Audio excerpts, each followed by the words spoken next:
दोस्तों, भारत के तीसरे मून मिशन चंद्रयान-3 की स्थिति अभी आशाजनक बनी हुई है। भारतीय अंतरिक्ष अनुसंधान संगठन के अध्यक्ष एस सोमनाथ के मुताबिक इसका सबसे चुनौती भरा चरण अब आगे आने वाला है। भारत का मून मिशन चंद्रयान-3 चंद्रमा की सतह के और नजदीक पहुंच गया है। सोमवार को कक्षा में नीचे लाए जाने की एक और सफल प्रक्रिया पूरी हुई। बेंगलुरु में स्थित भारतीय अंतरिक्ष अनुसंधान संगठन ने बताया कि चंद्रयान-3 अब चंद्रमा की निकटवर्ती कक्षा में पहुंच गया है। आज की गई प्रक्रिया के बाद चंद्रयान-3 की कक्षा घटकर 150 किलोमीटर बाय 177 किलोमीटर रह गई है। इसरो ने बताया कि अगली प्रक्रिया को 16 अगस्त को सुबह करीब 8:30 बजे अंजाम दिए जाने की योजना है। चंद्रयान-3 को इस सफर में काफी मुश्किलों का सामना करना पड़ सकता है। तो चलिए जानते हैं चंद्रयान-3 के सामने क्या क्या चुनौतियां होने वाली हैं। इतनी इंपॉर्टेंट इंफॉर्मेशन बताने के लिए एक लाइक और चैनल को सब्सक्राइब करना तो बनता है, तो देरी किस बात की, अभी कर लीजिए।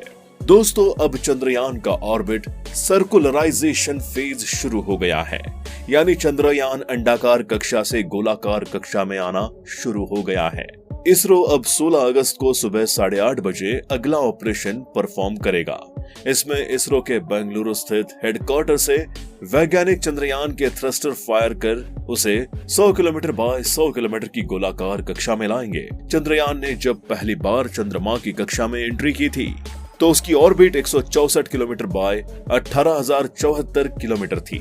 ऑर्बिट में प्रवेश करते समय उसके ऑनबोर्ड कैमरों ने चांद की तस्वीरें भी कैप्चर की थी। इसरो ने अपनी वेबसाइट पर इसका एक वीडियो बनाकर शेयर किया। इन तस्वीरों में चंद्रमा के क्रेटर्स साफ साफ दिखाई दे रहे हैं। मिशन की जानकारी देते हुए इसरो ने एक्स पोस्ट में चंद्रयान के भेजे मैसेज को लिखा था, मैं चंद्रयान-3 हूँ, मुझे चांद की ग्रेविटी महसूस हो रही है। इसरो ने यह भी बताया था कि चंद्रयान-3 सफलतापूर्वक चंद्रमा की कक्षा में स्थापित हो गया है। 23 अगस्त को लैंडिंग से पहले चंद्रयान को कुल 4 बार अपनी ऑर्बिट कम करनी है। बता दें, चंद्रयान-3 को ले जाने वाले 43.5 मीटर ऊंचे और 642 टन वजनी रॉकेट में सॉलिड व लिक्विड दोनों तरह के फ्यूल का इस्तेमाल किया गया है। दोस्तों, जैसे जैसे हमारा चंद्रयान-3 चांद के करीब पहुंच रहा है, वैसे वैसे उसके लिए चुनौतियां भी बढ़ रही हैं। चांद के एकदम करीब पहुंचते ही इसरो के लिए चुनौती और बढ़ जाएगी। सबसे पहली चुनौती यह है कि चंद्रयान-3 बिना परेशानी के पृथ्वी से चांद तक दूरी तय कर ले और किसी तरह की समस्या न हो। दूसरी ये कि चांद पर पहुंचने के लिए रॉकेट को फुल स्पीड में आगे बढ़ना होता है, लेकिन जब करीब पहुंच जाते हैं तब उस स्पीड को कंट्रोल कैसे किया जाए, ये एक बड़ी चुनौती बन जाता है। असल में जब कोई रॉकेट धरती पर वापस आता है तब वहां का वातावरण घना रहता है। ऐसे में इतना फ्रिक्शन मिल जाता है कि रॉकेट की रफ्तार कम हो जाए, लेकिन इसके उलट वातावरण चांद पर रहता है। ऐसे में रफ्तार कैसे कम की जाए, ये बड़ा सवाल बन जाता है। चांद पर काफी थीन एटमॉस्फेयर रहती है। ऐसे में वहां पर कम रफ्तार सिर्फ प्रोपल्शन सिस्टम की मदद से की जा सकती है। आम जीवन एक जगह से दूसरी जगह जाना हो तो आसानी से जीपीएस पर एड्रेस डाल पहुंचा जा सकता है, लेकिन जब सफर चांद तक का तय करना हो तब ये जीपीएस काम नहीं आता। ऐसे में वैज्ञानिकों के हाथ में जो कंप्यूटर होते हैं उसी से सारी कैलकुलेशन करनी होती है। वहां भी जब चांद पर लैंडिंग का टाइम आता है उस समय तो ये बारीक कैलकुलेशन ही मायने रखती है। अगर गलत हो जाए तो मिशन फेल, सही निकल जाए तो इतिहास रच दिया जाता है। राहत की बात यह है कि अभी तक के सफर में चंद्रयान-3 को किसी भी तरह की कोई परेशानी नहीं हुई है। चंद्रयान-3 के लॉन्चिंग के दौरान आपने देखा होगा कि रॉकेट बहुत बड़ी मात्रा में धुआं बाहर निकाल रहा था। दरअसल ये आग की लपटें, गर्म गैस और धुआं है। ये सभी चीजें रॉकेट के फ्यूल के जलने पर पैदा होती हैं। रॉकेट के इंजन से निकला धुआं जमीन की ओर पूरी ताकत से जाता है। इससे पैदा होने वाले विपरीत बल से रॉकेट जमीन से ऊपर उठते हुए उड़ान भरना शुरू कर देता है। जब रॉकेट फ्यूल या प्रोपेलेंट को जलाता है और एग्जॉस्ट को बाहर धकेलता है तो इससे ऊपर की ओर एक बल पैदा होता है। इस बल को थ्रस्ट कहा जाता है। रॉकेट को धरती के चारों ओर अंडाकार पथ में पहुंचने के लिए करीब 17,800 मील प्रति घंटे की रफ्तार की जरूरत पड़ती है।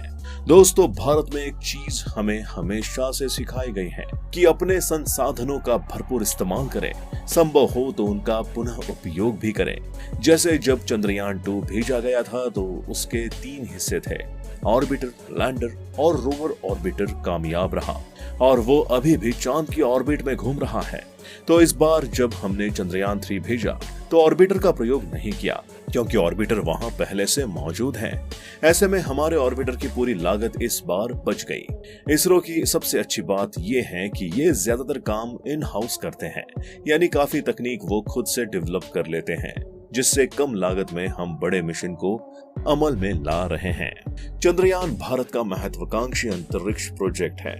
इसके जरिए भारतीय वैज्ञानिक चांद के बारे में ज्यादा से ज्यादा जानकारी हासिल करना चाहते हैं। 2003 के स्वतंत्रता दिवस संबोधन में तत्कालीन प्रधानमंत्री अटल बिहारी वाजपेयी ने चांद से जुड़े मिशन की घोषणा की थी। इसरो ने 2008 में चंद्रयान 1 लॉन्च किया। वो डीप स्पेस में भारत का पहला मिशन था।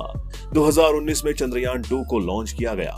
14 जुलाई 2023 को श्रीहरिकोटा से चंद्रयान 3 उड़ान भरी थी। चंद्रयान 2 में जहां ऑर्बिटर, लैंडर और रोवर थे, वहीं चंद्रयान 3 में प्रोपल्शन मॉड्यूल, लैंडर और रोवर है। चंद्रयान 3 का लैंडर प्लस रोवर चंद्रयान 2 के लैंडर प्लस रोवर से करीब 250 किलो ज्यादा वजनी है। चंद्रयान 2 की मिशन लाइफ 7 साल थी। वहीं चंद्रयान 3 के प्रोपल्शन मॉडल को 3 से 6 महीने काम करने के लिए डिजाइन किया गया है। चंद्रयान 2 के मुकाबले चंद्रयान 3 ज्यादा तेजी से चांद की तरफ बढ़ रहा है। मिशन मून में BHEL का खास योगदान है। भारत हेवी इलेक्ट्रिकल्स लिमिटेड यानी BHEL ने चंद्रयान के ईंधन टैंक टाइटेनियम प्रोपेलेंट टैंक का निर्माण किया है। टाइटेनियम कम वजन वाली ज्यादा मजबूत धातु होती है। ज्यादा अंतरिक्ष अभियानों में इसी धातु का इस्तेमाल किया जाता है।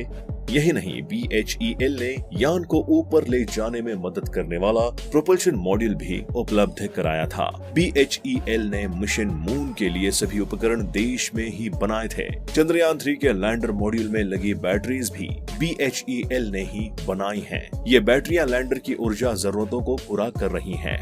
भारत के लिए कितना अहम है चंद्रयान 3 मिशन? विज्ञान के लिहाज से चंद्रयान 3 मिशन से कई अहम सवालों के जवाब मिल सकते हैं। मसलन चांद की सतह पर भूकंप वाली लहरें कैसे बनती हैं? चांद की सतह थर्मल इंसुलेटर की तरह व्यवहार क्यों करती है? चांद का केमिकल और एलिमेंटल कंपोजिशन क्या है? यहाँ के प्लाज्मा में क्या क्या है? चंद्रयान 3 मिशन की सफलता भारत के अंतरिक्ष कार्यक्रम की सबसे बड़ी उपलब्धियों में से एक होगी। अमेरिका, रूस और चीन के बाद भारत चौथा ऐसा देश बन जाएगा जिसने चांद पर सॉफ्ट लैंडिंग की होगी। हाल के सालों में इसरो ने खुद को दुनिया की लीडिंग स्पेस एजेंसी के रूप में स्थापित किया है। चांद पर सफल मिशन से उसकी साख और मजबूत होगी। आज वीडियो में बस इतना ही। आपको वीडियो कैसी लगी हमें कमेंट बॉक्स में जरूर बताएं। साथ ही वीडियो पसंद आई हो तो लाइक करें, शेयर करें और चैनल को सब्सक्राइब करके बेल आइकन को दबाना ना भूलें।